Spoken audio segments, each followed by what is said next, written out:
ibig sabihin nun? I like titi. You like tea. Ano?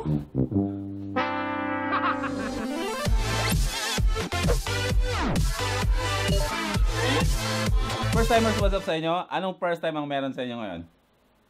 Obvious na kung anong gagawin natin ngayong araw, no? Pero bago ang lahat, ay gusto ko magpasalamat kay Sir Arjen Montelegre dito sa damit na to, nabigay niya. Dalawa to eh. Yan, life is a long way learning process. Baga ng quote. Para sa ating may mga pangarap. So, shout out sa'yo, sir. So, ayun, ngayong araw, magre-react tayo sa K-pop. Hindi kayo nagkamali. Sa K-pop girl group na tinatawag na Twice. Putok na putok to eh. Maraming fans to. Siyempre mga babae. May mga bading. Tapos may mga straight din. Mga kaibigan ko. Una-una, si King FB, si Royce, na addict dito sa Twice. Pangalawa, yung kaibigan kong toy collector din na si Aldrich. At yung isa, si Adam Mosalami, si Jaiho. Ayan, nagta-Twice na rin. So ako, wala akong idea kung ano yung Twice na to. Kasi makamomoland ako. Idol na idol ko si Nancy. Nancy Binay. Si Nancy ng Momoland, yun talaga yung gusto ko. Hirap na hirap nga ako mahalin yung Blackpink eh. Tapos meron pang Twice ngayon. Ayan, sige, gawin natin. Ako, wala akong idea kung ano yung mga itsura nila. Ha? Kasi si Nancy lang ang laman ng utak ko. Alam ko girl group sila, pero wala akong idea ng mga itsura nila. Wala akong ni isang narinig ng mga kanta nila. Yan. Pero ngayon, weirdo lang, magre-react daw ako, sabi ni Adam. Edi gawin ko. Basta gawin ko daw eh. Edi gawin. Papanoorin ko na to. Dito sa ating Rogue laptop. So ayan, puputol-putulin natin para hindi tayo tawag dito. Kung may makakapanood dito na mga Twice fans, ano ba tawag sa inyo? Huwag kayong magagalit ha, yung mga fans ng mga Twice dyan pag napanood nyo to. Kasi ako, hindi naman ako anti-K-pop. Gusto ko rin sila. Pero ngayon lang kasi yung Twice na to, ngayon ko lang sila mapapanood. Hindi ko nga alam kung ilan sila eh. Ang alam ko lang mga singkit sila. Ano pala? Ang title nito ay... Anong title nito? Titi. Titi. Okay, game. Excited na ako.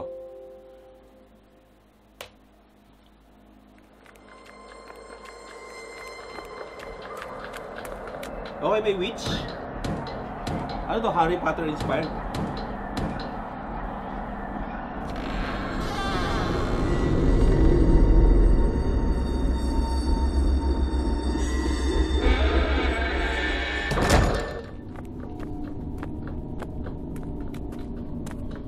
Halloween.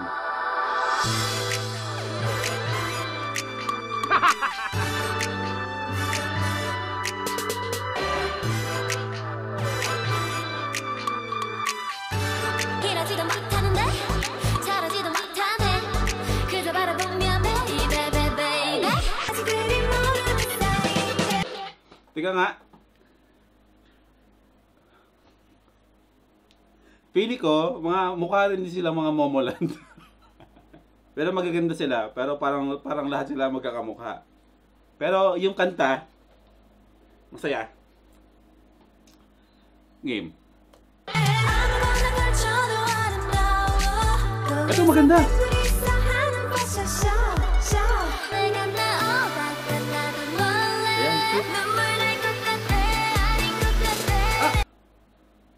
Sino to? Sino tong fairy na to?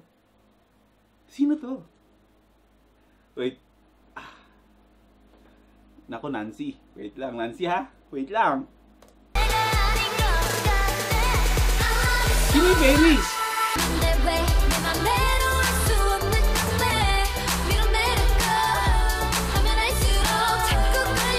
Ano ha? Ano mong kanta?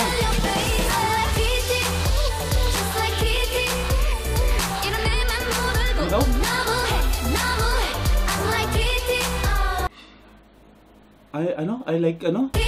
I like titi? Ano? Ano ibig sabihin nun?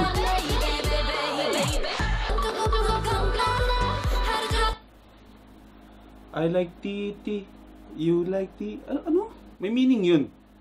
May meaning yun, hindi ko lang alam. Yun ang weird, no? Kung meron kang salita sa ibang bansa, pagdating dito sa Pilipinas, bastos. Tapos bastos ka pa mag-isip. But, okay, game. May ako react.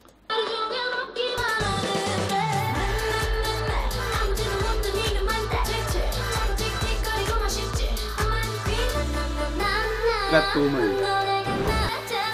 Ay, ito talaga, oh. Yung Fairy talaga. Sino yun? Wait. Ang daming maganda sa kanila. Sa Momoland, parang dadalawa lang yung maganda sa Momoland. Si Nancy, tsaka yung isa na maganda na hindi masyadong pinapansin. Sa Blackpink, yung gano'n yung buhok. Dito, nakuha yung attention ko dun sa Fairy na member. I-comment nyo sa akin kung ano yung pangalan nung Fairy. Lang kaya kay Adam.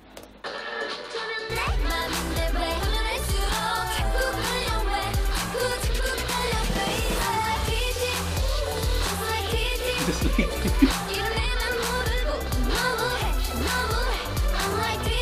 oh, diba? I'm like Titi, you're like, I'm just Titi. Sarap na sarap ko yung kantay niya sa lugar niya pagdating dito. Bastos yung kanta pakinggan. Okay, game. Magkakahawig na sila, pero nakot yung attention ko nung Fairy talaga. Yan!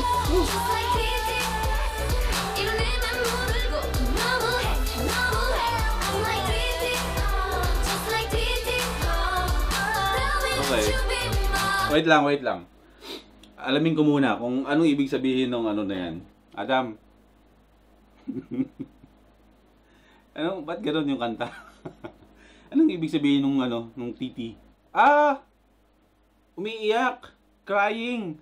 Yung T. Yung emoji. Okay, nagets ko na. Ibig sabihin pala nung titi, yung ganon, yung crying emoji, singkit, tapos may ganon, luha. I'm just crying. Yun ang ibig sabihin niya. Kaya, I'm just crying. Okay, nagets ko na. Okay, game.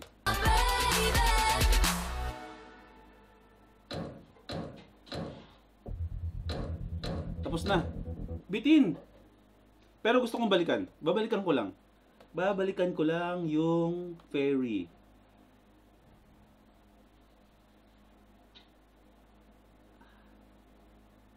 Ayan.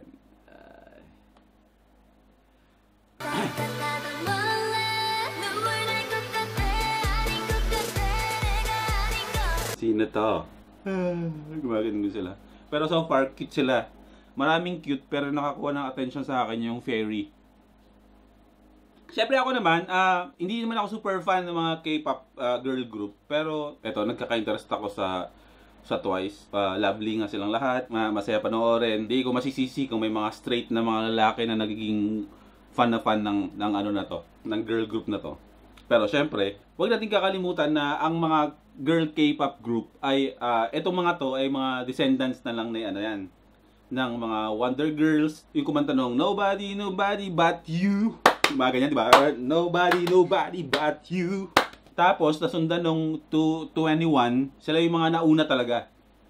Tapos, ito na lang, sumunod na lang yung mga Momoland na yung mga Twice, ganyan-ganyan. Pero so far, syempre, yung pagtangkilik natin sa mga, yung pagtangkilik natin sa mga K-pop songs talaga dito sa Pilipinas, okay na okay.